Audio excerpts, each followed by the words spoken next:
Assalamualaikum warahmatullahi wabarakatuh. Selamat datang kembali di channel YouTube Pak Ferry. Kali ini kita masih di materi relasi dan fungsi, namun kita masuk ke submateri yang ketiga, yaitu unsur-unsur dan rumus pada fungsi atau pemetaan.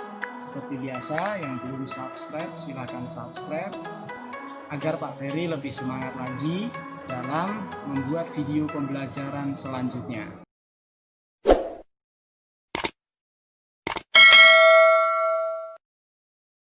Istilah-istilah dalam fungsi atau pemetaan. Istilah yang pertama adalah domain fungsi atau dinotasikan dengan DF, atau istilah lainnya adalah daerah asal.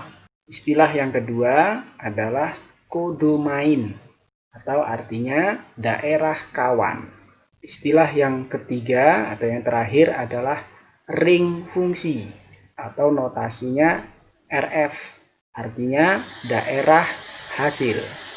Untuk lebih jelasnya memahami ketiga istilah ini, perhatikan contoh berikut.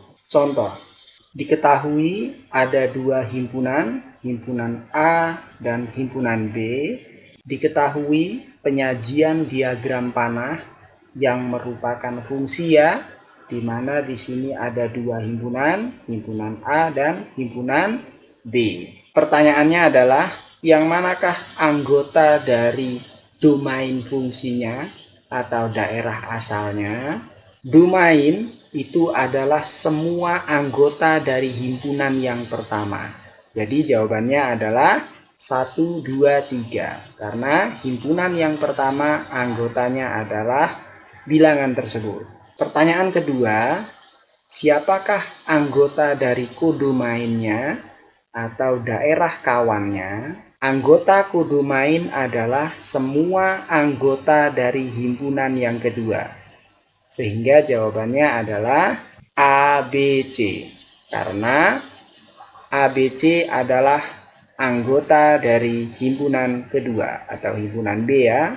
Pertanyaan ketiga, siapakah anggota dari ring fungsinya atau daerah hasil? Yang perlu kalian tahu, anggota ring fungsi itu ada di himpunan yang kedua atau himpunan B ya. Kalian pilih yang memiliki pasangan dengan himpunan pertama. Jadi siapa aja? Yaitu si A dan si C. Seperti ini ya.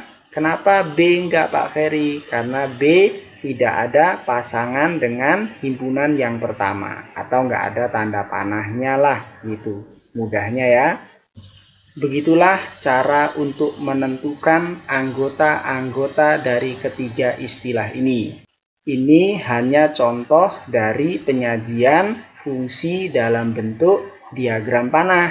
Untuk penyajian yang lain, maksudnya untuk penyajian himpunan pasangan berurutan maupun diagram panah, silahkan dikembangkan sendiri jika pertanyaannya seperti contoh ini, yaitu ditanya anggota dari ketiga istilah ini. Menentukan banyaknya fungsi yang mungkin dari dua himpunan.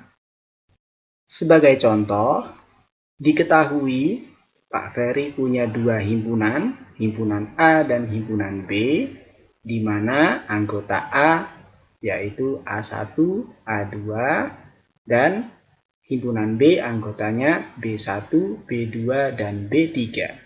Pertanyaannya adalah, berapa banyakkah fungsi yang dapat dibentuk atau fungsi yang mungkin dari himpunan A ke himpunan B? Rumus yang kita gunakan sebagai berikut. Ada dua pilihan. Yang pertama untuk rumus A ke B, yang kedua untuk B ke A. Soal kita menanyakan dari A ke B. Berarti rumus yang kita pakai yang ini. Karena dia dari A ke B ya. Rumusnya adalah ini membacanya banyaknya anggota himpunan B. Yang ini nih. Kemudian yang ini membacanya pangkat banyaknya anggota himpunan yang A. Nah, yang ini ya. Langkah pertama, ya kita harus mencari berapa banyak anggota si A, yaitu ada 2 ya, simbolnya seperti ini. Kemudian banyaknya anggota himpunan B, ada 3, simbolnya seperti ini, ada 3. Nyambung ya? Sehingga banyaknya anggota himpunan B itu ada 3. Berarti di sini 3. Pangkat banyaknya anggota himpunan A. Ada 2 ya. Jadi di sini pangkat 2. Nyambung ya. Sehingga 3 pangkat 2 itu maksudnya 3 dikali 3. Jadi jawabannya adalah 9 fungsi yang mungkin yang bisa dibentuk dari A ke B. Jika kita ingin jabarkan, siapa aja sih Pak 9 fungsi yang bisa dibentuk oleh A ke B? Inilah ke-9 fungsi tersebut. Ini hanya penyajian dalam diagram panah ya.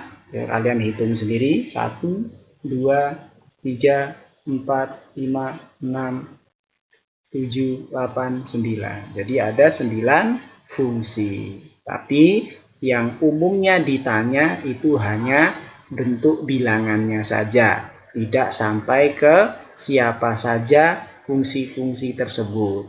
Jadi jangan takut duluan ya. Demikian penjelasan dari Pak Ferry, mudah-mudahan dapat dipahami. Kurang dan lebihnya Pak Ferry mohon maaf. Assalamualaikum warahmatullahi wabarakatuh.